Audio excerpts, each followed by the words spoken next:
Peddi is a good film, honest film, not a bad film. First plus points గురించి మాట్లాడుకుందాం. రామ్ చరణ్ కష్టపడ్డాడు అనేది చాలా చిన్న పదం. పెద్ది ఫిలిం కోసం రామ్ చరణ్ ప్రాణం పెట్టాడు, ఇది పర్ఫెక్ట్. ఎందుకంటే మూవీ స్టార్ట్ అయిన 10 నిమిషాలు మాత్రమే మనకి రామ్ చరణ్ కనిపిస్తాడు. 15 నిమిషం నుంచి పెద్ది క్యారెక్టర్ ఒకటే కనపడుతుంది. అంతలా రామ్ చరణ్ పెద్ది క్యారెక్టర్లో బ్రతికేసాడు. ఇంకా క్రికెట్ నుంచి కుస్తీ బాడీ ట్రాన్స్ఫర్మేషన్ ఏదైతే ఉందో రామ్ చరణ్ది, ఓన్లీ వెజ్ డైట్ తోటి తన డెడికేషన్కి హ్యాట్స్ ఆఫ్ చెప్పి తీరాలంతే.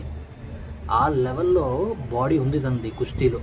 ఇంకా పర్ఫార్మెన్స్ మ్యాటర్కి వస్తే కనుక తను పీక్ యాక్టింగ్ చేశాడు అనమాట. ఏడిపించాడు. ఎస్పెషల్లీ హాస్పిటల్ సీన్లో అయితే ప్రతి ఒక్కళ్ళకి కళ్ళలో నీళ్ళు వస్తాయి. ఆ లెవెల్లో పర్ఫార్మెన్స్ చేశాడు రామ్ చరణ్.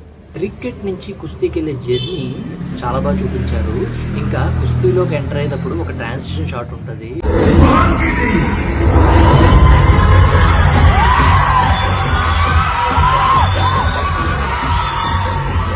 షాట్లో అయితే రామ్ చరణ్ బాడీ పీక్ అంతే. తన కష్టం అంతా తన బాడీలో కనిపించింది ఆ సీన్లో.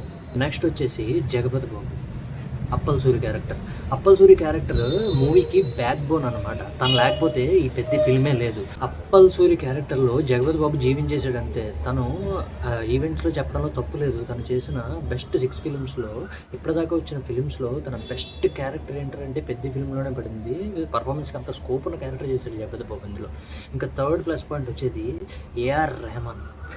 డ్యూటీ చేశాడు ఏఆర్ రెహమాన్. డ్యూటీ కూడా కాదు, చాకరీ చేశాడు. చాకరీ కూడా కాదు కానీ ఆయన చేసినానికి కూలి పని చేశాడు ఆ పెద్ద ఫిల్మ్ కోసం. ప్రతి సీన్కి డిఫరెంట్ బీజిఎమ్స్ తోటి దొమ్మలు అదిరేడే చేశాడు థియేటర్లో.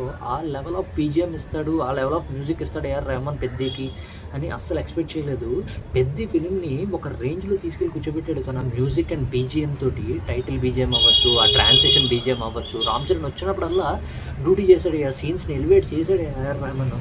ఫోర్త్ ప్లస్ పాయింట్ వచ్చేది శివరాజ్ కుమారన్ గారికి చాలా మంచి రోలే పడింది ఈ ఫిలింలో. ఒక మెంటర్గా, ఒక గురువుగా చాలా కీ రోల్ ప్లే చేశాడు. కుస్తీ జర్నీ నుంచి శివరాజ్ కుమారన్ చాలా మంచి రోల్ పడింది అబ్బా. ఆయన కూడా one of the plus points అని చెప్పాలి. ఇంకా మైనస్ పాయింట్స్ గురించి మాట్లాడుకుంటే ఫస్ట్ 55 మినిట్స్ అబ్బా, ఎడిటింగ్ సరిగ్గా లేదు. అసలు ఒక సీన్కి మధ్య సంబంధం లేదు, ఏదేదో జరుగుతూ ఉంటుంది. ఫస్ట్ 55 మినిట్స్లో చాలా స్క్రాప్ ఉందబ్బా. క్రికెట్ మ్యాచ్ అంటే చాలా జర్నీ ఉంటుందబ్బా, ఆ జర్నీయే మిస్ అయింది క్రికెట్ మ్యాచ్లో. ఫట్ ఎడిటింగ్లో లేపేశారు సీన్లు, అది ఎడిటింగ్లో కనపడిపోతుంది. ఇంకా ఎలా అంటే 10 balls 15 కొట్టాలి అని అంటే జనాలు ఇంట్రెస్టింగ్గా చూసారు కదా. ఆ జర్నీ అనేది ఇంపార్టెంట్ క్రికెట్ మ్యాచ్లో అయినా, ఏ స్పోర్ట్స్లో అయినా సరే. ఆ జర్నీయే మిస్ అయింది క్రికెట్లో.